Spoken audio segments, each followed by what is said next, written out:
The obsidian gates of Aetheria Academy groaned as Stephanie and Ruby stepped into the courtyard. The stone beneath their feet vibrated with the constant rhythmic pulse of the volcanic peaks above. Heat shimmered in the air, thick with the smell of sulfur and ancient ash. Dragons circled the heights, their shadows sweeping across the plaza like scythes, blocking out the ember light of the eruption cycles. Stephanie kept her head down, her boots scraping against the jagged rock. She knew the rules here.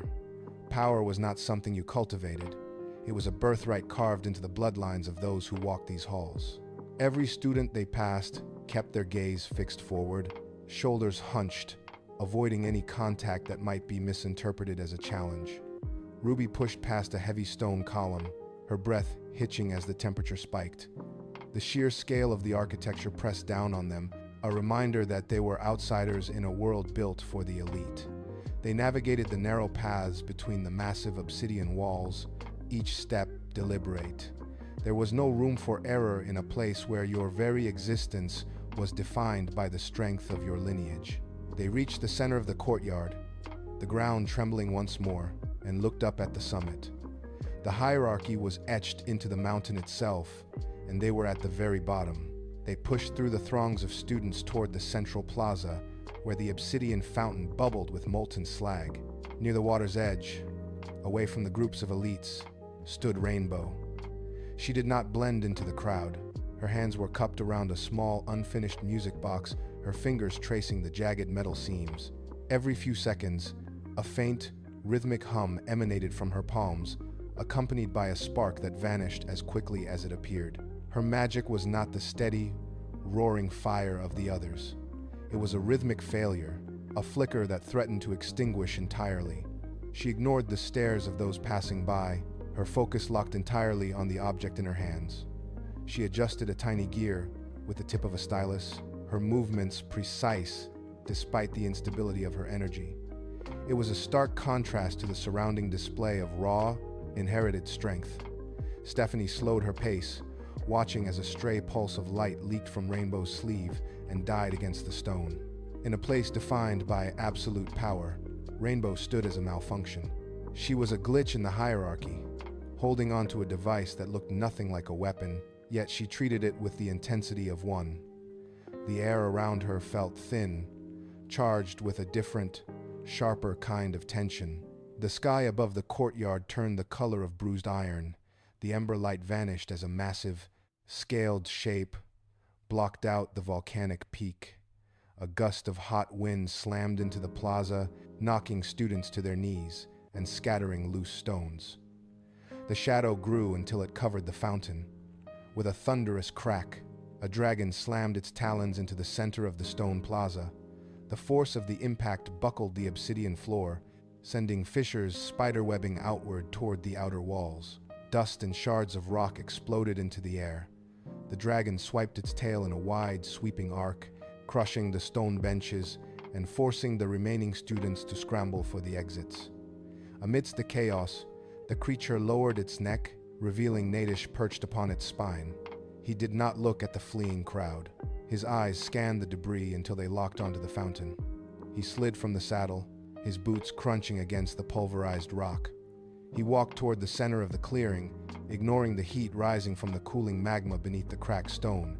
He stopped 10 paces from Rainbow. The air hummed with the vibration of his presence. He raised his hand, and the atmosphere in the courtyard went completely still. Natish flicked his wrist, and the air ignited. A torrent of violet flame roared from his palm, expanding into a wall of searing light that consumed the space between them. The heat was instantaneous, turning the air into a shimmering, distorted haze. The stone beneath Rainbow cracked and hissed as the temperature spiked, melting the surface into slick, dark glass. There was no sound of resistance, only the hungry howl of the fire. The flames lashed out, swirling in a tight, violent vortex that blinded anyone watching from the perimeter.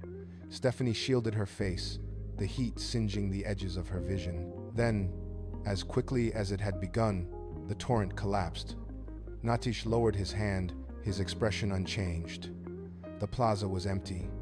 Where Rainbow had stood a moment before, there was only a patch of scorched, blackened earth.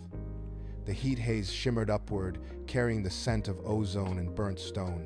In the exact center of the charring, untouched by the inferno, sat the small music box. Its metal casing caught the dim light of the volcanic eruption, reflecting a dull, cold gleam against the ruin of the plaza. It sat perfectly still, a singular point of order amidst the cooling destruction. The silence that followed the fire was heavier than the roar. Stephanie stood frozen, her eyes fixed on the small, metallic object resting on the scorched stone. The heat radiated from the surrounding glassed-over ground, baking the soles of her boots. She took one step forward, then another. Her knuckles went white as she snatched the music box from the earth. The metal was burning hot, but she did not let go. She felt the weight of it, the faint vibration of the internal gears still lingering from the impact. Across the plaza, Natish remained still, his focus shifting toward the encroaching shadows of the academy walls. He was scanning the perimeter, his presence a pressure against the back of her neck. Ruby moved then, closing the distance in 3 long strides. She did not speak. She gripped Stephanie by the shoulder, her fingers digging into the muscle, and hauled her toward the dark archway of the northern corridor. Stephanie stumbled, her gaze locked on the music box until the stone wall of the academy cut off their view of the plaza. They hit the cold stone of the inner passage and kept moving, their breathing ragged, putting distance between themselves and the open courtyard before the dragon could turn its head. They plunged deeper into the network, the stone walls closing in, until the light from the surface was nothing but a memory. The air changed instantly, growing thick with sulfur and the rhythmic, deep-seated pulse of the volcano. Stephanie kept her hand on the wall, feeling the tremor of shifting tectonic plates beneath the rock. They rounded a sharp bend and the floor vanished. Stephanie caught herself on a protruding, jagged outcrop, her feet dangling over a black abyss. She pulled herself up, breath hitching, and they scrambled down a narrow, near-vertical chimney of volcanic glass. The descent was brutal, marked by the scrape of stone against stone and the constant risk of loose debris triggering a slide. At the bottom, a vast chamber opened, filled with rising steam. The heat here was intense, a wall of warmth that swirled around them. Stephanie realized the tactical advantage immediately. The thermal output of the volcanic vents was so high it acted as a mask. She stood still, watching the steam rise, and felt the pressure of Natish's pursuit begin to fade as their heat signatures merged with the chaotic, swirling currents of the geothermal vents. They moved into the deepest part of the shadow, hidden by the very fire that had nearly destroyed them. The passage of time lost its meaning in the depths of the volcano. There was no day, no night, only the shifting orange glow of magma veins pulsing through the cavern walls. Stephanie and Ruby retreated into a narrow crevice where the rock was cool enough to touch. They sat back to back, listening to the drip of condensation against the obsidian floor. Every few hours, they moved to check the tunnel entrance, their footsteps muffled by the thick layer of volcanic ash. Hunger became a constant, biting ache. They shared the last of the stolen rations, breaking the dry bread into small, equal portions. They chewed slowly, trying to make the meager scraps last. Silence defined their existence. They spoke only in short, clipped whispers, fearing that sound would travel through the vents to the surface. Isolation pressed against them like the weight of the mountain itself. Stephanie watched the flickering shadows cast by the lava flow, her hands resting on her knees. Ruby stared into the dark, her gaze fixed on the path they had traveled.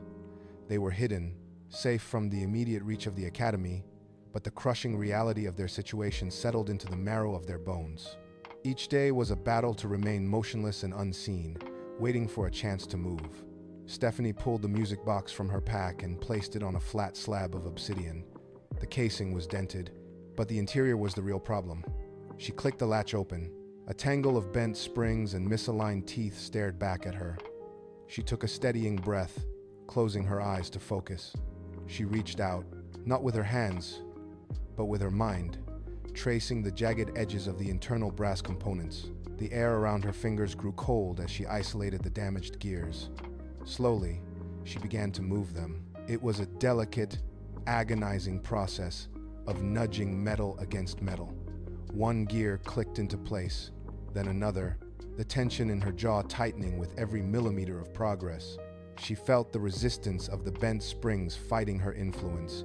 She pushed harder, her concentration absolute, forcing the warped brass back into its original geometry. A tiny, rhythmic grinding sound emerged from the box as the mechanism began to turn. She held the connection, guiding the main spring until it caught the drive wheel. The box groaned, then hummed, a low vibration that traveled through her palms. She pulled back, gasping, as the internal assembly stabilized. The core was functional again, ready for the next phase of their work. The music box mechanism moved, but the external casing remained a ruin.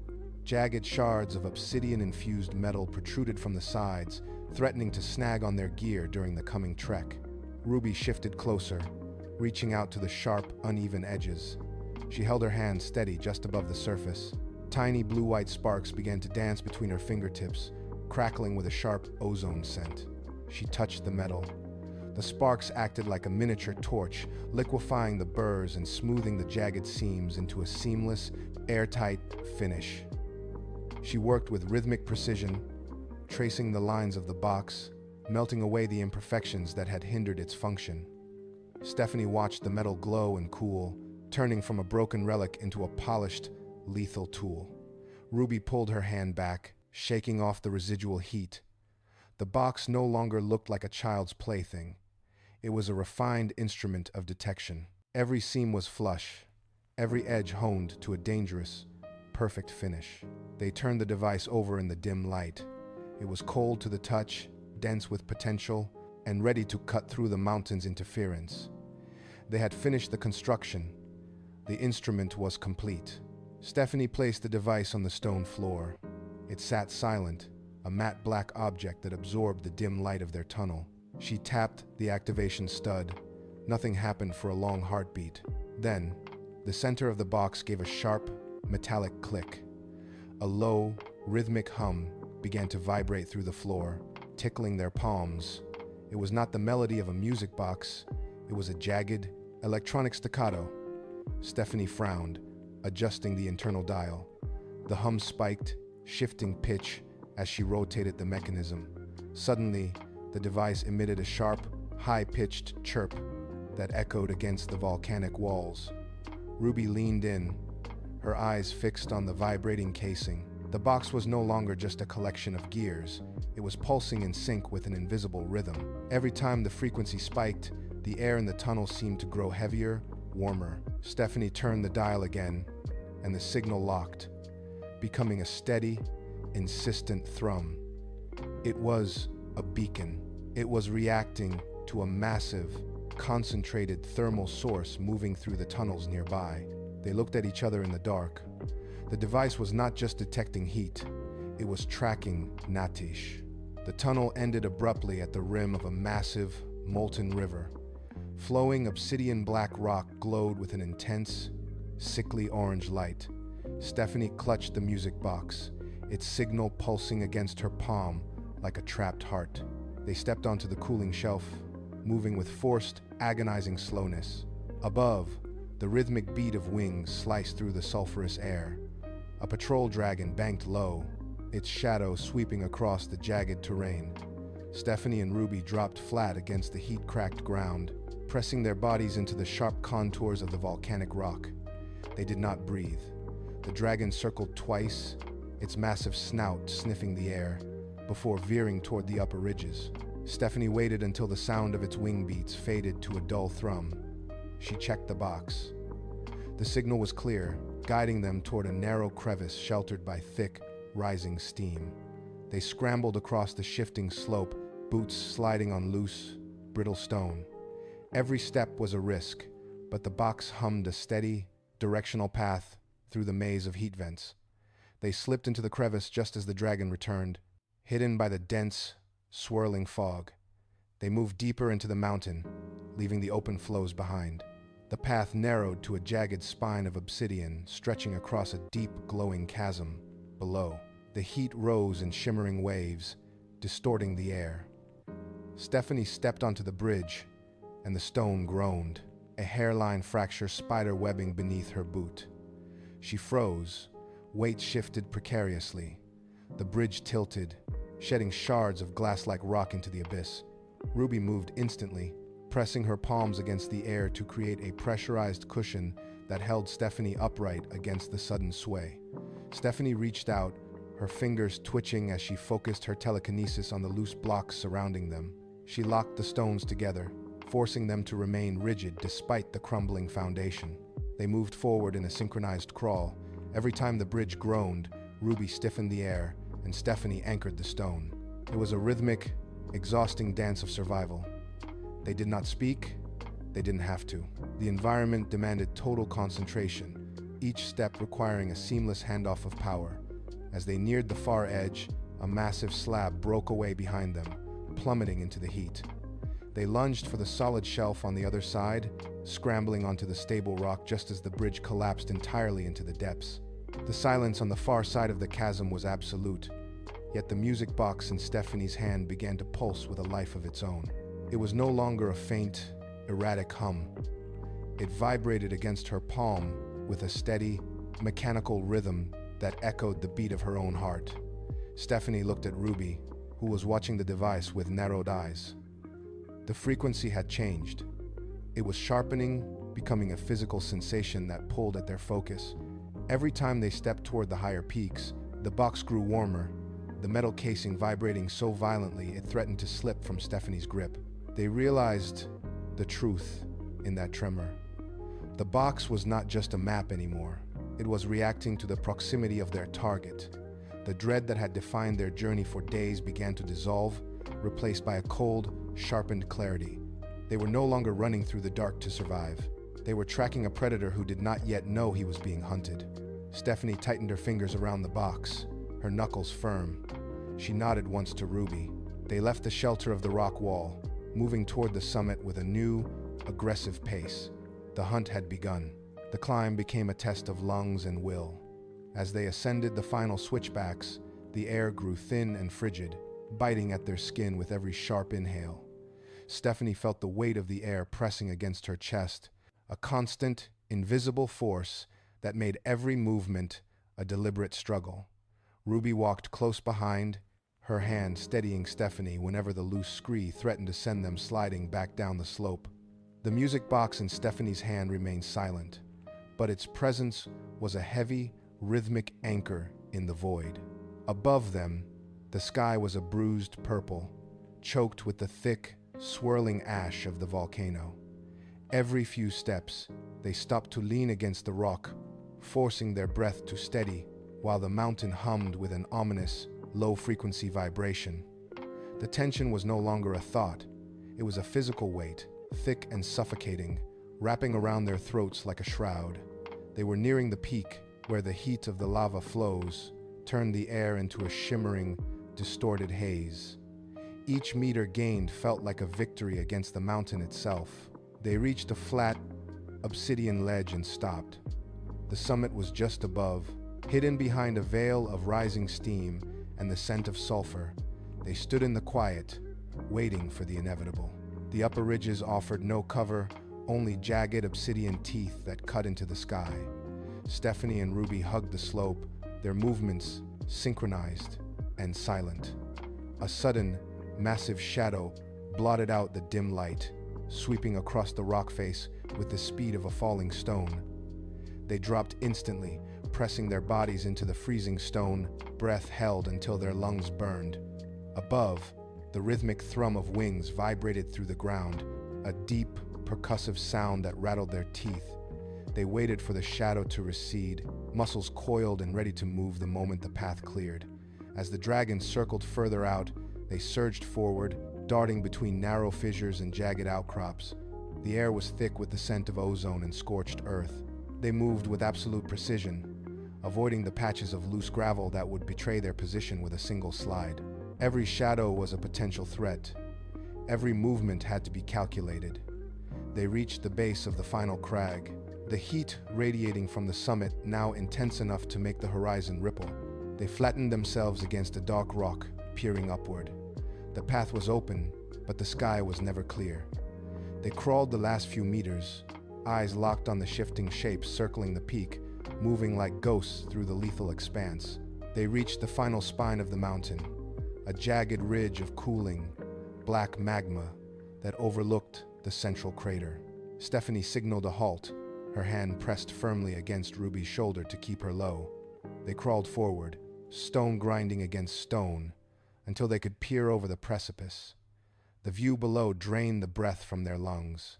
Natish stood at the very center of the summit, his presence anchored by the immense heat radiating from the cooling earth. Behind him, the dragons were not merely waiting, they were coiled into a living, interlocking wall that spanned the entire width of the ridge. Their scales shifted in the ember light, a constant, restless motion of plates grinding against plates.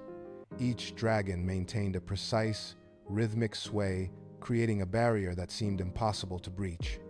Natish did not look toward them, yet he stood with the stillness of a predator that already knew its prey was cornered.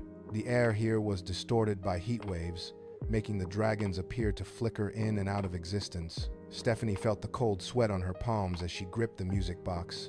The sheer scale of the force before them was undeniable. They had come to end this, but the sight of the living wall made the reality of their situation bite deep. They were staring at a wall of fire and bone, and the path forward had vanished. The silence on the summit was not empty. It was a physical weight, pressing against their ears like deep water. Stephanie looked at the music box, then at the wall of shifting scales ahead. She did not wait for a signal. She rose, her boots crunching sharply on the cooling magma. Ruby reached out, her fingers catching Stephanie's sleeve, but Stephanie shook her off with a hard, decisive motion. She stepped past the jagged rock that had been their final cover. The heat hit her instantly, a dry, scorching blast that withered the air in her throat. She walked forward. Each step was deliberate, measured, and slow. The dragons turned their heads in unison, eyes focusing on the intruder, yet they did not break their formation. The sound of her own heartbeat was the only thing filling the void. She reached the center of the ridge, clear of the debris and the shadows. Natish remained still, his back to her, watching the embers drift into the abyss. Stephanie held the crank of the music box firmly. She took one final breath, the air tasting of ash and sulfur, and stood her ground. She was exposed, alone, and within reach of the fire. The summit held its breath, waiting for the first sound to break the stillness. Stephanie gripped the small metal handle and began to turn. The gears resisted, grinding with a dry, metallic screech that cut through the absolute stillness of the summit. She pushed harder, her knuckles turning white as she forced the mechanism to engage. The internal springs caught, and the first note emerged, not a melody, but a jagged, piercing frequency that vibrated through the very ground beneath her boots. The air around the box shimmered, distorting the heat waves like glass under immense pressure. As she cranked faster, the sound escalated into a high-pitched harmonic whine that set the teeth on edge. The sonic wave rippled outward, visible as a distortion in the thick, ash-choked atmosphere. The wall of dragons faltered. The rhythmic sway of their bodies broke, their heads snapping toward the source of the noise. The sound grew, a physical force that hammered against the eardrums and made the loose fragments of magma underfoot dance and shatter. The absolute silence was gone, replaced by a screaming resonance that dominated the entire ridge. The dragons hissed, their wings twitching in involuntary, jagged spasms. Stephanie held the box steady as the frequency hit its peak, a pure, unrelenting tone that turned the air into a wall of sound. The sonic pressure hit the line of dragons like a physical hammer. Their massive bodies buckled. The wings, usually held in perfect, rigid formation, lashed out, tearing at the air in a frantic, uncoordinated beat. The sound was deafening, a high-frequency vibration that turned the very atmosphere into an obstacle. Dragons that had stood like stone monuments were now thrashing, their long tails whipping against the ridge and sending showers of cooling magma into the dark sky. Each beat of their wings was a desperate, stuttering motion. They were no longer guarding the summit, they were fighting the air itself. Their heads snapped back, necks straining as if trying to escape the sound that radiated from the music box.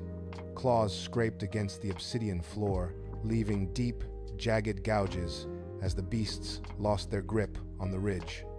One dragon collapsed, its heavy weight shattering a section of the stone ledge and sending debris tumbling into the abyss below.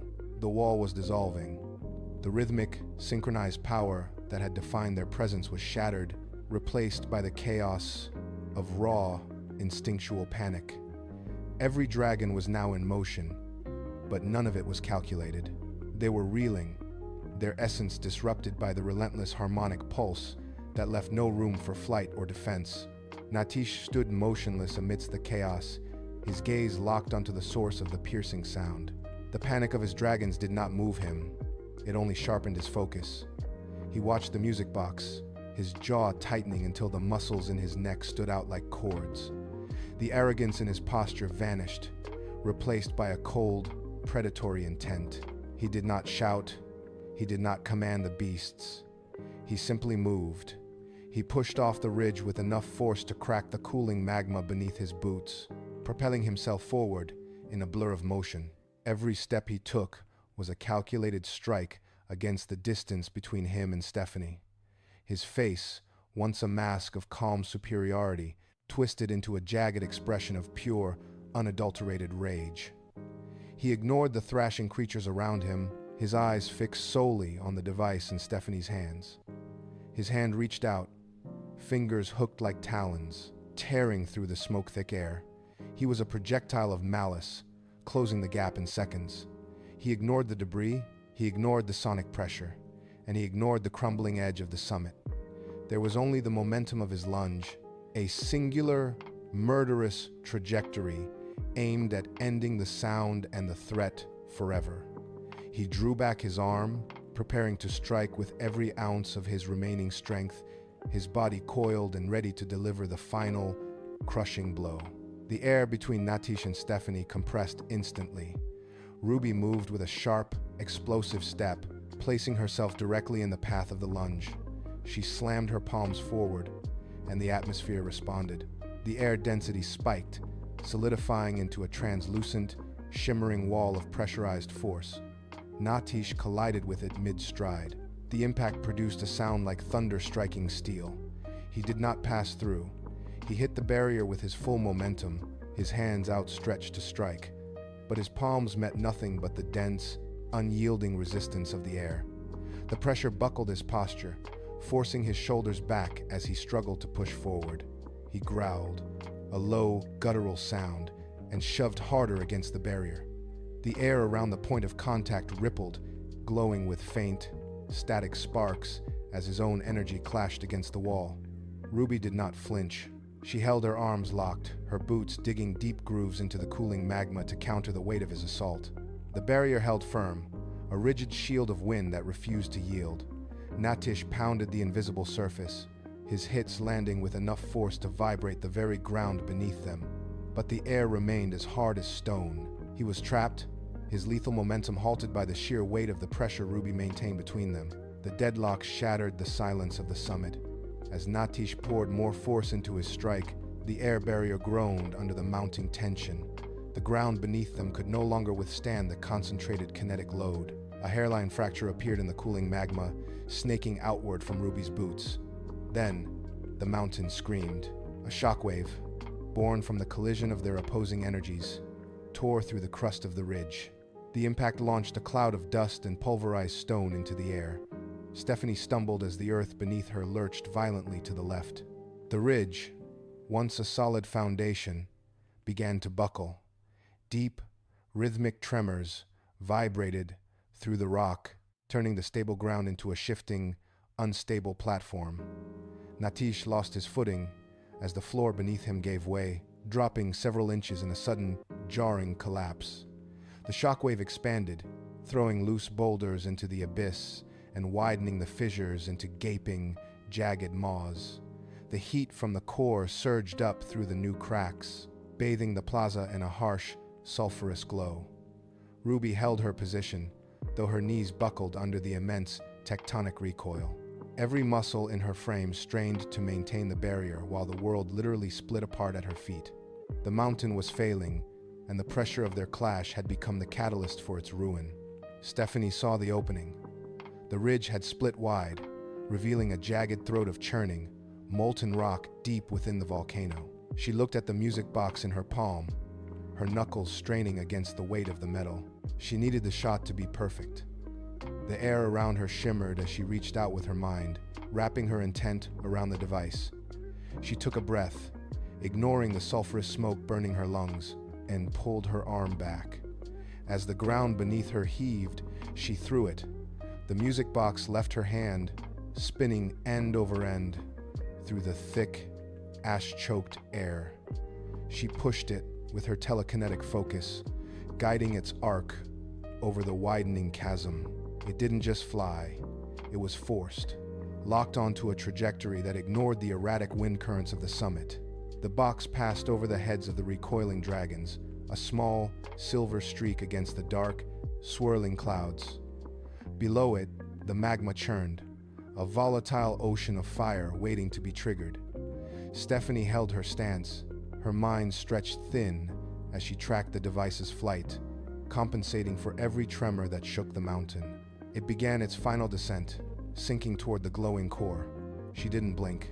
She watched the box reach the center of the ridge, suspended for a fraction of a second over the absolute heat of the vent. The music box hit the magma. There was no explosion of sound. Instead, the world simply ceased to be. A sphere of pure, white light erupted from the core, expanding faster than the eye could follow. It did not burn. It erased. The dark, jagged walls of the crater vanished into the brilliance. The churning lava, the sulfurous smoke, and the heavy ash clouds were instantly bleached of their color. The light hit the dragons, and they were gone, dissolved into the expanding radius of the pulse. Stephanie and Ruby were thrown back, but the force did not feel like impact. It felt like displacement, as if the ground beneath them had been replaced by empty space.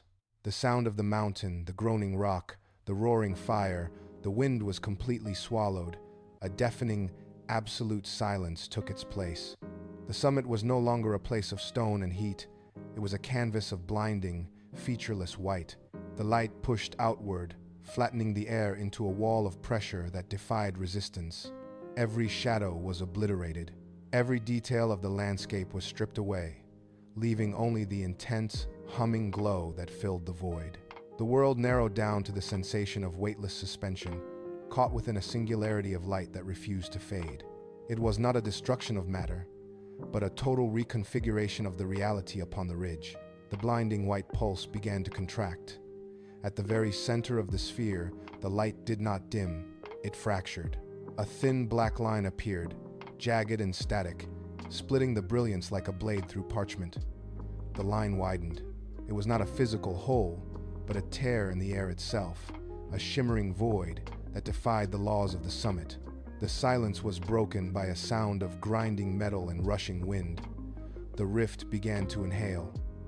Dust, ash, and loose fragments of obsidian were ripped from the ground and pulled toward the center. The air pressure dropped sharply, creating a localized vacuum that tugged at everything within reach. Stephanie and Ruby scrambled, digging their fingers into the cooling magma crust to anchor themselves against the sudden, violent suction. Rocks the size of fists were lifted from the ridge, hovering for a moment before being snapped into the black expanse. The mountain groaned, a deep tectonic protest as the reality of the crater was bent toward the rift. The pull intensified, growing from a steady breeze into a roaring gale that screamed toward the center. Everything in the immediate vicinity began to vibrate. The ground beneath them cracked, shifting toward the void. The rift was no longer just a tear. It was a hungry, expanding maw, actively stripping the summit of its physical integrity as it fed on the surrounding space. Natish stood at the edge of the ridge, his stance failing as the gravity shifted. The air became a solid weight, pinning him against the jagged stone. He drove his hands into the cooling magma, his fingers carving deep furrows into the cooling crust. But the ground refused to hold him. The rift expanded, a black circle of absolute negation. He turned to face the void, his mouth opening in a desperate, silent shout as the pressure crushed the air from his lungs. He was no longer fighting the wind. He was fighting the collapse of space itself. With a sudden, sickening jolt, his grip on the mountain snapped. He flew backward, feet leaving the stone, body twisting in the air as the pull became absolute. He reached out, his hands clawing at the empty space, finding nothing to anchor his weight. The rift caught him, pulling him forward with a violent, instantaneous acceleration. There was no sound as he crossed the threshold. He did not scream. The vacuum stripped the ability to produce noise from his throat before he reached the center. He simply dissolved into the black, his form stretching and thinning until he was nothing more than a distortion against the dark. He vanished. The rift remained, a jagged wound in the air, pulsing with the residual energy of his presence before flickering like a dying flame. The jagged tear in the air wavered. It shuddered, the edges folding inward as if the space itself were stitching shut. With a final, sharp crack that echoed against the volcanic peaks, the rift snapped closed. A shockwave of displaced air erupted from the point of collapse, slamming into the ridge and scouring the remaining loose ash from the stone. The white light died instantly. It did not fade. It was extinguished, leaving behind a sudden, absolute darkness that felt heavy against the skin. Then, the silence arrived. It was not the quiet of a calm morning, but a deafening, pressurized void that filled the crater. The roaring wind died. The tectonic groaning ceased. Even the distant shift of the lava flow seemed to freeze in place. Smoke curled upward from the center of the ridge, thick and gray, rising in straight lines into the stagnant air. Small, glowing embers tumbled down the slopes, skipping over the obsidian with a rhythmic clicking sound. The summit was transformed into a landscape of cooling slag. No dragons circled the peaks. No movement disturbed the stillness. Only the sharp, acrid smell of ozone hung over the crater, marking the place where the anomaly had been. The mountain stood dormant, stripped of its violent energy, waiting for the first breath of wind to disturb the settling dust. Stephanie let her knees hit the stone. The impact sent a jar through her spine, but she did not move. Beside her, Ruby slid down, her back against a jagged outcropping of obsidian. They were coated in a thick, gray layer of soot that turned to mud where their sweat touched their skin. Stephanie looked at her hands. They were trembling, the skin raw and streaked with dark ash. She turned her head toward the center of the ridge. The music box was gone. Nothing remained in the space where it had detonated but a smooth, glassy depression in the cooling magma. The heat radiating from the ground had begun to wane, replaced by the biting chill of the high altitude. Ruby pulled a canteen from her side, the metal dented and cold. She shook it, heard the hollow rattle of emptiness, and set it aside. They sat for a long time, watching the gray clouds of ash drift slowly over the crater rim. The silence was absolute. No sound rose from the depths of the volcano. No movement disturbed the stillness of the summit. They watched the dust settle on the stone floor, mapping the patterns of the ruin they had created. Their breathing slowed, matching the steady, rhythmic pulse of the mountain cooling beneath them. They looked at the empty space, then at the horizon, their faces unreadable behind the grime. Stephanie turned her head. Ruby was already watching her. The gray layer of soot on their faces could not hide the clarity of the focus in their eyes. Stephanie looked back at the glassy depression where the music box had been, then shifted her gaze to Ruby's hands, which were steady now, held loosely at her sides. There was no need for words in the thin, freezing air. They had operated as a single unit, their movements synced by the necessity of the fight, and that rhythm remained in the way they breathed together. Stephanie pushed herself up from the stone, her muscles stiff, and extended a hand toward Ruby. Ruby took it. The grip was firm, calloused, and unyielding. They stood on the ridge, the wind picking up, whipping the ash from their shoulders. The weapon they had built was dust, but the synchronization they had forced upon themselves through days of shared labor had become their permanent state. They did not look back at the crater again. They shifted their weight, turned away from the cooling magma, and faced the path leading down the mountain. Their movements were deliberate, measured, and perfectly mirrored, two figures moving with the singular intent of a shared path forward. The descent was slower than the climb. Each step required testing the ground for unstable shards of obsidian that shifted under their weight. They moved in silence, maintaining a precise distance from one another, their pace dictated by the steepness of the volcanic slopes. As they reached the lower elevation, the biting wind gave way to the stagnant, sulfurous heat of the valley floor. Ahead, the spires of Aetheria Academy emerged through the haze, illuminated by the rhythmic pulse of the eruptions. The gates remained as they had been, yet the landscape around them was scarred by the recent tremors. They reached the base of the mountain and did not break stride. They walked past the shattered stone markers that lined the entrance, their shadows stretching long across the plaza. The academy was quiet, the usual movement of students replaced by the heavy stillness of a place waiting for a change. Stephanie checked her surroundings, eyes scanning the perimeter, while Ruby kept her hand ready at her side. They did not stop at the gate. They stepped through the archway together, moving toward the center of the courtyard, walking into the dawn that was beginning to bleed over the volcanic peaks, turning the gray ash to a pale, uncertain light.